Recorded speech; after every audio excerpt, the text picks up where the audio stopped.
आज हम बहुत एक महत्वपूर्ण जनजाति पर विचार करेंगे, अध्ययन करेंगे और ये जनजाति भारत की दृष्टि से भी बहुत महत्वपूर्ण है, क्योंकि यह जनजाति उन क्षेत्रों में निवास करती है जो भारत का विंध्याचल पर्वत है।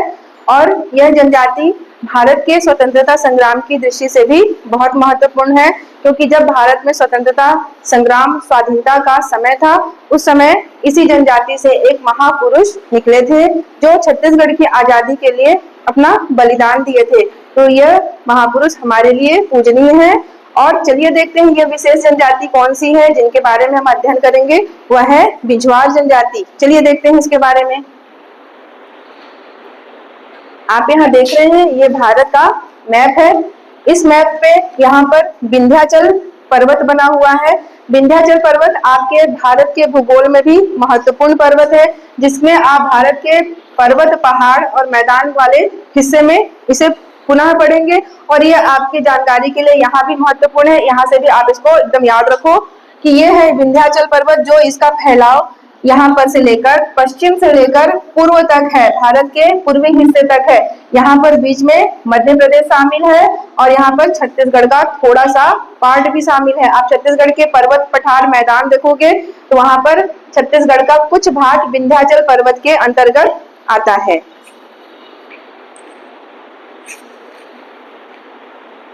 चलिए, विंध्याचल पर्वत को मैंने और अच्छे से दिखाया है इस मैप में। विंध्याचल पर्वत आप देख सकते हो कि ये पर्वत एक दूसरा मैप है, उसी को समझाने के लिए कि भारत में ये पूरा भारत का भौगोलिक विस्तार दिखाया गया है इस मैप में। और यहाँ पर आप देख रहे हो ये विंध्याचल पर्वत का भाग है। विंध्याचल पर्वत यहाँ पश्चिम में गुजरात से लेकर आपका यहाँ पर बिहार वहां तक फैला हुआ है। इसको आप भारत के भूगोल में भी इसका विस्तार पढ़ोगे कि पर्वत पठारों का विस्तार कहाँ से कहाँ तक है, कौन कौन से भाग में क्या क्या खनिज मिलता है। तो यहाँ पर आप देख रहे हो बीच में मध्य प्रदेश आ रहा है, मध्य प्रदेश दिख रहा है, इसमें शामिल है, विंध्याचल पर्वत का हिस्सा है। और आपका यहाँ पर छत्तीसगढ़ थोड़ा सा हिस्सा इसमें आता है, नकारात्मक नहीं है, सकारात्मक है, क्योंकि इसका भाग है हमारे जिले में। लगभग आपका बीच का जो मैदानी क्षेत्र है बिलासपुर संभाग, वहां पर ये विंध्याचल पर्वत का विस्तार है।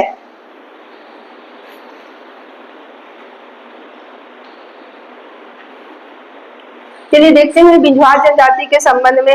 बिझवार जनजाति के संबंध में एक बहुत प्रमुख कहावत है या कथन है कह लीजिए, या कथा है कह लीजिए। क्या कथा है कि प्राचीन समय में देखो भगवान पहले दिखते थे, मैं पहले ही बताई थी कि पहले भगवान दिखते थे। एक युग ऐसा था जहां पर भगवान प्रत्यक्ष होते थे, अब अप्रत्यक्ष हो चुके हैं, लेकिन इंसान में भी भगवान होते हैं। तुम्हारी मदद अगर कोई कर रहा है तो कहीं ना कहीं एक भगवान का रूप हो जाता है ना। तो इस तरह से मान लो कि आज भगवान नहीं दिख रहे, लेकिन एक युग ऐसा था जहाँ पे देवी देवता स्वयं रहते थे, इसी धरती पर रहते थे। तो देखो विंध्याचल पर्वत में विंध्यवासिनी देवी का निवास माना जाता है। तो विंध्यवासिनी देवी के पुत्र थे, कितने पुत्र थे? 12 पुत्र थे। 12 पुत्र विंध्यवासिनी देवी के थे, जिसके कारण उनको 12 भाई बेतकर कहा गया। बेटकर नहीं, बेतकर, बेतकर, 12 भाई बेतकर क्यों कहा गया? इसलिए कहा गया कि वो धनुर्विद्या में इतने निपुण थे, इतने शक्तिशाली थे। वो 12 भाई धनुर्विद्या में बहुत ज्यादा निपुण थे, सशक्त थे।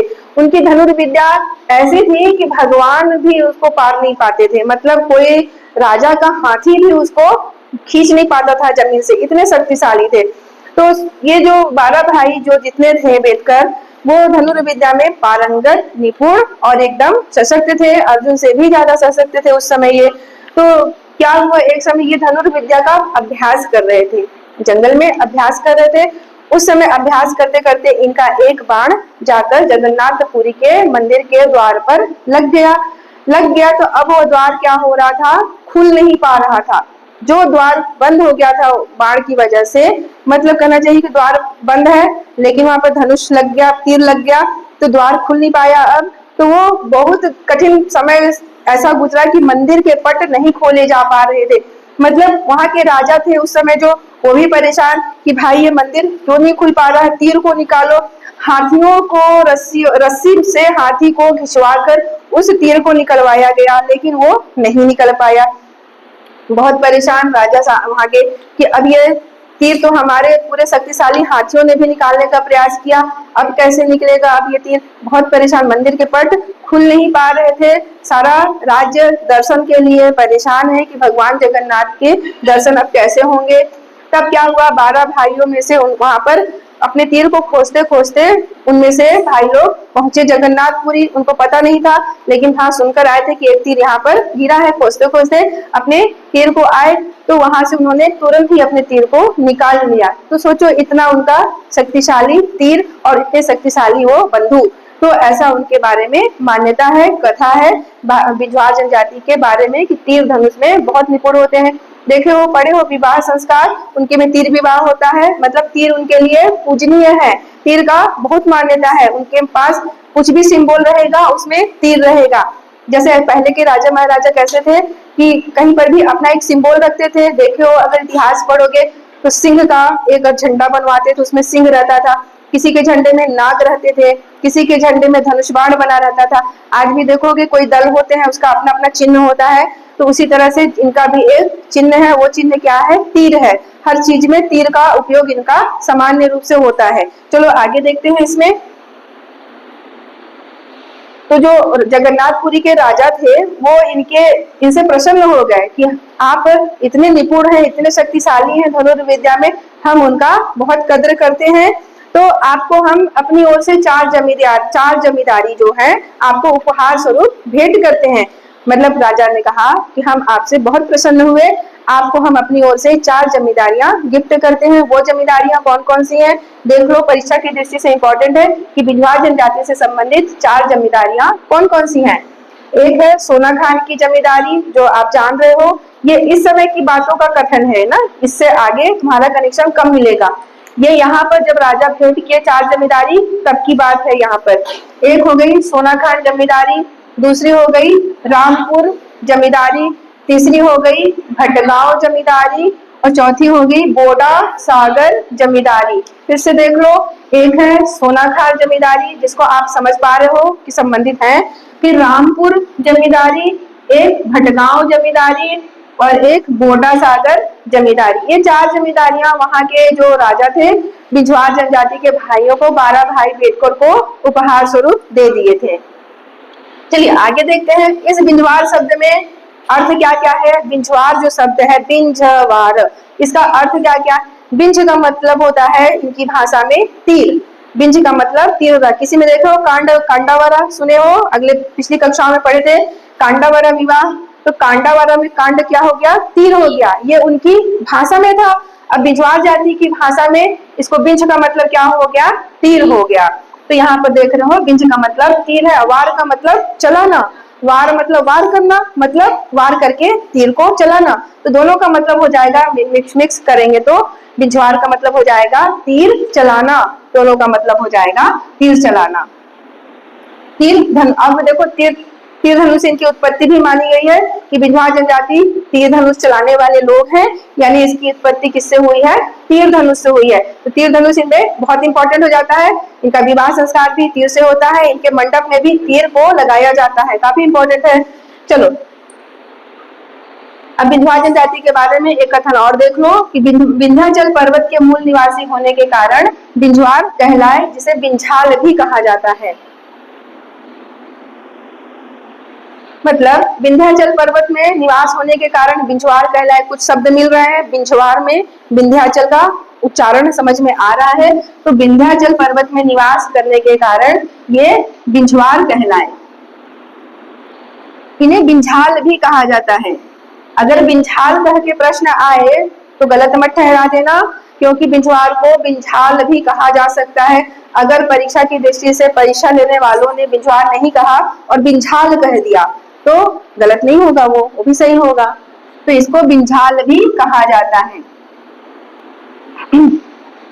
तो देख लो बिंझवार जाति, बिंझवार जो शब्द है वो जाति सूचक नहीं है, बिंझवार शब्द जाति सूचक नहीं है, बल्कि एक स्थान और कर्म सूचक है। स्थान सूचक कैसे हो गया, विंध्याचल पर्वत के निवासी होने के कारण बिंझवार नाम है, और दूसरा कर्म सूचक कैसे हो गया, तीर धनुष में पारंगत होने के कारण माता प्रसन्न हुए, जगन्नाथपुरी के भगवान भी प्रसन्न, वहां के राजा भी प्रसन्न हुए, तो कर्म सूचक हुआ, अपने तीर धनुष के अपने कर्म से ये जाने जाते हैं। तो ये क्या हो गया, स्थान और कर्म सूचक है। अगर एक लाइन में आता है स्टेटमेंट कि बिंझवार जनजाति जाति सूचक है, सही है? नहीं, बिंझवार जनजाति जाति सूचक ना होकर स्थान सूचक है और कर्म सूचक है। चलिए आगे देखते हैं, जनसंख्या की दृष्टि से इनकी कितनी जनसंख्या है? 1,19,718 सीमित ही है जनसंख्या। सन 2011 जनगणना के अनुसार इनकी जनसंख्या है 1,19,718।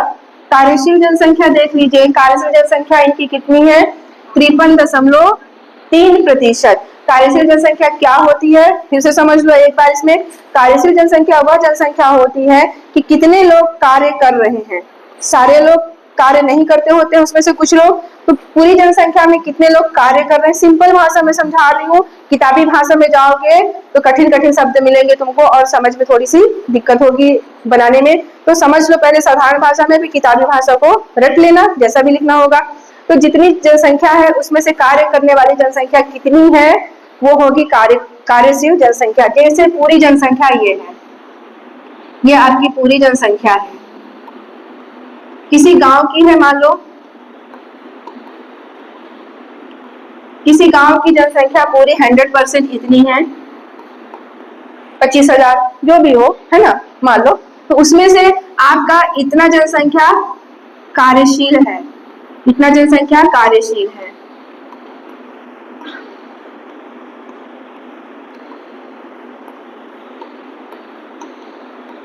इतनी जनसंख्या कार्यशील है, अर्थात इतनी जनसंख्या अपने कार्य को कर रही है, रोजगार में है और उसको आय मिल रहा है। तो अगर ये आय कर रही है तो क्या होगा, छत्तीसगढ़ की जो आय है उसमें भी उनका योगदान होगा, जीडीपी में भी योगदान होगा। अगर कृषक खेती कर रहा है तो उसकी खेती से सबसे ज्यादा तो आय मिल रहा है सरकार को, तो वो हो जाएगी कार्यशील जनसंख्या। जो कार्य कर रही है उसकी आय से लाभ हो रहा है, उसके परिवार का भरण पोषण हो रहा है और राज्य को भी उसमें कुछ मिल रहा है, जीडीपी में वृद्धि हो रही है। लेकिन इसमें से कुछ जनसंख्या ऐसी है जो कार्य नहीं कर रही है, कार्य नहीं कर रही है, वो हो जाएगी अकार्यशील जनसंख्या।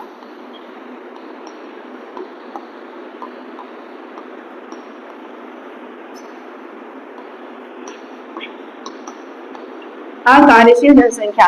आप छत्तीसगढ़ का आर्थिक सर्वेक्षण अभी पढ़ोगे, परीक्षा की दृष्टि से पढ़ भी रहे होगे, जिसका भी एडीओ का एग्जाम नजदीक में है, आप करंट अफेयर में देख रहे होगे। आर्थिक सर्वेक्षण में है ये कि छत्तीसगढ़ की कार्यशील जनसंख्या कितनी है, कितनी प्रतिशत है। तो मतलब है कि वो कितनी जनसंख्या कार्य कर रही है और जो जनसंख्या कार्य नहीं कर रही है उसको हटा दिया गया है उसमें से, उसका कोई योगदान इसमें नहीं है। लेकिन जब भूगोल में जाओगे और अर्थशास्त्र में जाओगे तो उसमें तुम्हारा एक क्वेश्चन है कि मतलब छिपी हुई बेरोजगारी किसे कहा जाता है? छिपी बेरोजगारी।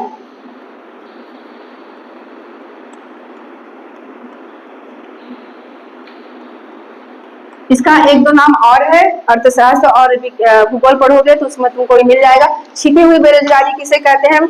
ऐसी बेरोजगारी जो काम तो कर रही है लेकिन उसका कोई मतलब नहीं निकल रहा है, लग रहा है कि अपने सारे क्षेत्रों में वो काम कर रही है, अपने परिवार के साथ कृषि भी कर रही है, कुछ भी काम कर रही है, कृषि में लगी हुई है, नोच रही है घास फूस, लेकिन उससे कुछ आय नहीं हो रहा है, न परिवार का कुछ काम चल रहा है, पर जबरदस्ती दिख रही है कि काम कर रही है, तो उसको बोलते हैं छिपी हुई बेरोजगारी। उसके रोजगार से किसी का कुछ नहीं हो रहा है। तो ऐसी जनसंख्या जिसके कार्य करने से उसका कोई योगदान साबित नहीं होता है उसको बोलते हैं छिपी हुई बेरोजगारी। बेरोजगारी में तुम लोग देखोगे अर्थशास्त्र में भी ये टॉपिक है, बेरोजगारी, गरीबी, निर्धनता, है ना, काफी सारे टॉपिक है तुमको, उसमें से एक टॉपिक आएगा बेरोजगारी पे टॉपिक आएगा। बेरोजगारी के कारण लिखिए, बेरोजगारी का प्रभाव लिखिए, इनपे प्रत्यक्ष अप्रत्यक्ष होने वाले जनजीवन पे असर लिखिए। तो ये एक टॉपिक ही मिलेगा तुमको, इसमें कई प्रकार की बेरोजगारी मिलेंगे, छिपी हुई बेरोजगारी, संरचनात्मक बेरोजगारी, बहुत सारे हैं, क्योंकि यहाँ पर उचित नहीं है बताना, जो टॉपिक से संबंधित है उसे मैं बस यहाँ बता रही हूँ। ये समझ में आ गया आप लोग को, है ना?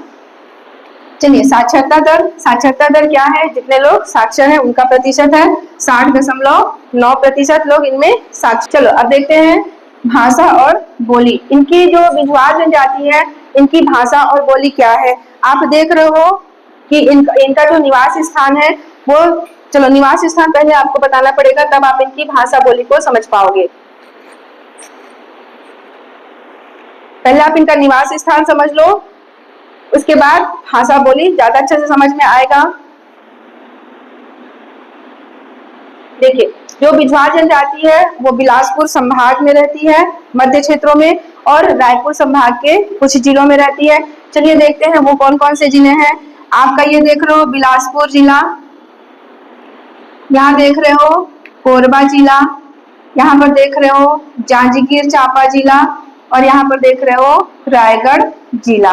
ये सब इसमें जो भी जिले आज नई दृष्टि से शामिल है वो भी इसमें आ जाएंगे, तो डिफाइन करने की जरूरत नहीं है उसको। यहाँ पर समझ लो ये मध्य क्षेत्र में इतने जिले बिलासपुर संभाग से हैं।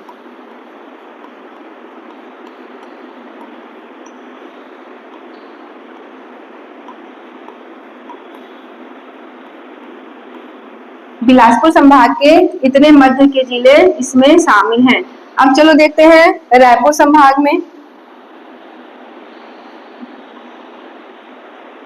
रायपुर संभाग में चलते हैं तो देख लो बलौदा बाजार और महासमुंद, ये है आपका बलौदा बाजार और ये आपका है महासमुंद। इससे जो जिले कटकर अलग हुए हैं वो भी इसमें आ जाएंगे, क्योंकि पहले वे सब संयुक्त थे, अब तो थोड़े थोड़े अलग हुए, तो ये सब शामिल इसमें हो जाएंगे। आप देख रहे हो इतने जिले बिंझवार जनजाति से संबंधित हैं।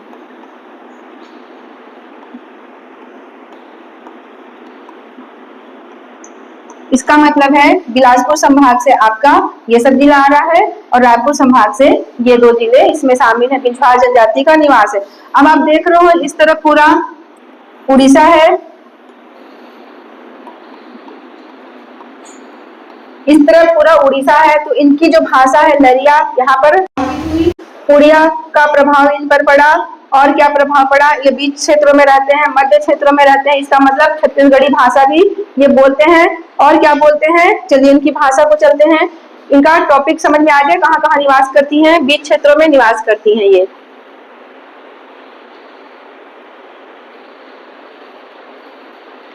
चलिए देखिए अब भाषा बोली इनका देखते हैं कि भाषा बोली क्या बोलती है। हमने देखा अभी मैप से कि छत्तीसगढ़ के मध्य क्षेत्रों में निवास करती है, इसका मतलब ये छत्तीसगढ़ी बोलेंगी। उसके बाद लरिया हमने देखा उड़ीसा के सीमा से लगा हुआ इनका बहुत बड़ा जिला पड़ता है, क्षेत्र पड़ता है, तो लरिया भाषा बोल रही है। और बिंझवारी इनके जो जनजाति है बिंझवार लोग बिंझवारी भाषा भी बोलते हैं, सदरी भाषा भी बोलते हैं ये। जैसे देखिए काफी विस्तार है इनके सभी क्षेत्रों में, कुछ क्षेत्रों में बिंझवारी बोल रहे हैं। बिंझवारी तो कॉमन है क्योंकि जाति ही इनकी वैसी है, तो बिंझवारी तो कॉमन होगा। जहां पर जसपुर से लगा हुआ क्षेत्र है, रायगढ़ में रह रही है, देख रहे हो, तो रायगढ़ से जसपुर लगा हुआ है, तो जसपुर वाले कौन सा भाषा बोलते हैं, सदरी बोली बोलते हैं। तो सदरी से इन पर भी प्रभाव पड़ गया, ये भी तो सीमाओं का असर हो रहा है ना, छत्तीसगढ़ की जगह जगह सीमाओं का असर यहाँ भी हो रहा है, अंदर में भी सीमाओं का असर हो रहा है कि जसपुर वाले सदरी बोल रहे हैं तो इन पर थोड़ा सा प्रभाव पड़ेगा कि सदरी बोल रहे हैं। हिंदी बोल रहे हैं क्योंकि मध्य छत्तीसगढ़ में रह रहे हैं तो हिंदी ज्यादा प्रभावशाली है, इसका मतलब ये काफी भाषा बोल रही है। उड़िया इसलिए बोल रहे हैं क्योंकि सीमा पर रह रही है, इसलिए ये उड़िया भी बोल रही है। तो देख लो इतने सारे बोली भाषा इनमें प्रचलित है। अब देखो उपजाति, इनमें 4 उपजातियां हैं। बिंझवार हो जाएगा, बिंझवार को बड़े बिंझवार भी बोल सकते हैं क्योंकि बिंझवार का 4 कैटेगरी है। तो बिंझवार में भी एक उच्च जाति होती है, एक थोड़ी सी मीडियम होती है, एक थोड़ी सी अलग मानने वाली होती है, तो ऐसे करके 4 है। तो आपका एक हो जाएगा बिंझवार या बड़े बिंझवार। जो डायरेक्ट बिंझवार बोल रहे हैं वो उच्च जाति हो गई, और बड़े बिंझवार भी कह देते हैं इनको। सबसे पहला बिंझवार अपने आप में उच्च है और बड़ा जनजाति में आएगा। फिर दूसरा है सोनझरा। बिंझवार जनजाति जो पूरी एक थी उनमें से 4 कैटेगरी बढ़ गई है। देखो आपके परिवार में भी अगर आप लोग एक साथ रह रहे हो संयुक्त परिवार होकर, तो होता है ना कभी कभी कि मेरे जिंदगी में कुछ असर पड़ गया है, तो आप लोग मानते थे भगवान शिव को, लेकिन किसी की जिंदगी में माता रानी दुर्गा का कोई असर पड़ गया, उनसे वो काम उन्होंने कुछ बना दिया, बिगड़ी बना दी, तो क्या हो गया, अपनी आराध्य भक्त को किसको मान लिए, वो दुर्गा माता को मान लिया। अब वो दुर्गा माता के घर, उनके घर में पूजा होने लगी, मंदिर कर लिए, और वो इतने आराध्य भक्त हो गए कि हम तो सिर्फ दुर्गा माता को मानेंगे, क्योंकि मन में मान लिया, मतलब उनका मंदिर भी बैठा लिया, हम तो सिर्फ दुर्गा माता को मानेंगे क्योंकि माता ने हमारी बिगड़ी बनाई है। तो वहां वो शिव परिवार से इधर आ गए, दुर्गा माता के भक्त हो गए। तो उसी परिवार से अलग होकर एक व्यक्ति दुर्गा माता को मानने लगा। है ना। तो अब उनका आने वाला परिवार भी मानेगा, हमारे पिताजी मान रहे हैं तो हम भी मानेंगे, क्योंकि वो माता ने हमारे घर को किया है अच्छा। ऐसे करके उनके कई कैटेगरी बढ़ जाती है। तुम ही हो, सोच लो, तुम्हारे पापा मम्मी जो भी है किसी देवता को मान रहे हैं, तुम्हारे अंदर किसी देवी देवता के प्रति आराध्य भक्ति जग गई, तो तुम मानना शुरू कर दोगे, अपने अपने आने वाले जनरेशन को ही बोलोगे कि मैं इस माता को मानती हूँ या इस भगवान को मानती हूँ, क्योंकि इन्होंने हमारी बिगड़ी बनाई है। हो सकता है परीक्षा में पास कराने का श्रेय भी तुम दे दो, तो तुम मानने नहीं लगोगे, मानने लगोगे वैसे में कि माता ने मुझे परीक्षा में पास कराया है, हम तो इन्हीं को मानेंगे। ऐसे करके 4 कैटेगरी बढ़ गई, भगवान को मानने वाले, देवी देवता को मानने वाले, कुल गोत्र को मानने वाले, ऐसे करके बढ़ गया है। तो ऐसे इनका विभाजन हो जाता है। एक है सोनझरा, इनका विभाजन क्यों हुआ? नदियों के जो बालू होते हैं उसमें सोने के कण निकल रहे हैं, देख रहे हो बहुत सारी नदियों में, हमारी छत्तीसगढ़ की कई नदियां हैं जिसमें सोने के कण मिल रहे हैं बालू में। सोचो कौन कौन से हैं, बताओ। एक ईब हो गया, हाँ, सोने के कण किसके निकल रहे हैं? ईब नदी, ईब, सबरी और क्या, कोटरी,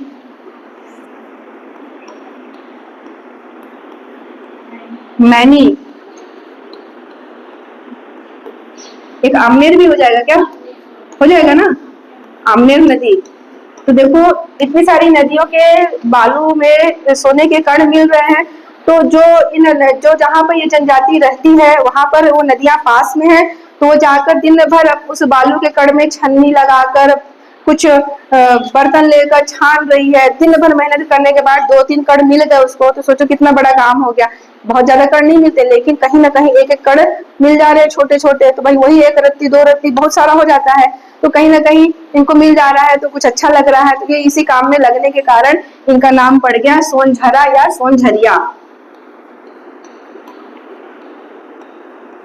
सोनझरिया, सोनझरा या सोनझरिया दोनों बोल सकते हैं।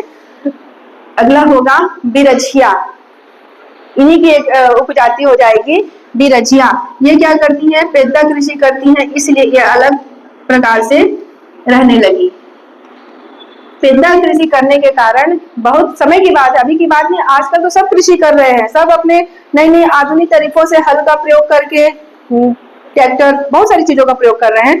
पेद्दा कृषि लगभग न के बराबर है, क्योंकि जंगलों को इनके द्वारा काटा जाता है, जलाया जाता है, नुकसान पहुंचाया जाता है, और छत्तीसगढ़ का जो वन प्रधान राज्य है उसे उसका प्रभाव पड़ता है इस पर। तो ये पेद्दा कृषि पहले की बात है ना, तो इसका जो विभाजन है उस पेद्दा कृषि करने के कारण इनको अलग कैटेगरी में अपने आप को रख लिए कि हम तो ऐसे रहेंगे। फिर बिंझिया है, बिंझिया भी अपने आप को अलग कर ली कि हम आप तीनों से कुछ अलग ही देवी देवताओं को मानेंगे, हमारा कुछ अलग ही कार्य होगा, इसलिए अपने आप को यह एक अलग बताने लगी। देख लो सब में झ झ झ झ आ रहा। बिंझवार जनजाति का जो भी तुम पढ़ोगे ना, सब में झ का उच्चारण मिलेगा, सब में झ का उच्चारण मिलेगा। बिंझिया, बिंझवार, सोनझरा, बिरझिया और बिंझिया, सब में झ झ आ रहा है। तो यहाँ पे पहचान सकते हो। इनका जो जाति चिन्ह है या गढ़ चिन्ह है या कुल चिन्ह है वो होता है तीर। तीर की बहुत ज्यादा मान्यता है इसमें, ऐसा माना जाता है कि तीर में इनके भगवान निवास करते हैं, और तीर का इनके विवाह संस्कार में भी बहुत महत्वपूर्ण योगदान है।